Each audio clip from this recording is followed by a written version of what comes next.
Hello everyone! In this video, we'll walk through the steps of creating a GCP Cloud Assembly with Appranix. Open the Cloud Assembly list page under Cloud Resilience. Click the Create Cloud Assembly button from the top right. Choose Google Assembly. Fill in the name and description.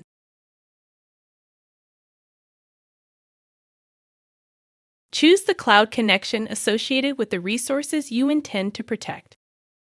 Select the primary region for the cloud assembly where you have the resources to protect. Click on Advanced to select the snapshot protection type.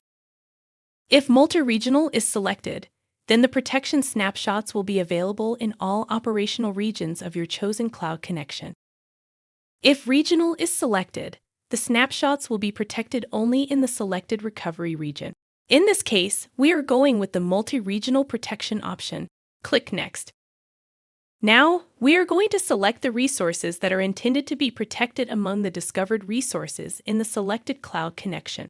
Under the selected resource, you have the option to handpick the resources. Under the Select Using Labels, you have the option to enable protection based on resource tags. Click Next. Now select the appropriate backup policy based on the frequency you want your resource and its data to be backed up.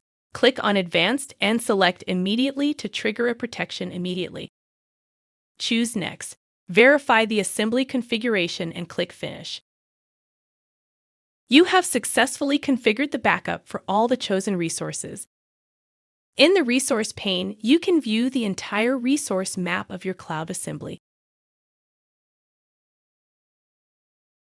Under the Policies tab, you can view your current backup policy. To add a new policy, click on Create Protection Policy. In the Repository pane, you can view your active timelines. Under the Timeline tab, you can view all your timelines. Under Actions, using the Edit option, you can edit the information of your cloud assembly. By using the Disable option, you can temporarily disable the cloud assembly. Using the Configuration option, you can configure webhooks for your cloud assembly. Using the Recovery Profile option, you can manage your webhook extensions. Using the Config Drift option, you can compare any two active timelines. To delete your cloud assembly, click the Delete option. Thank you.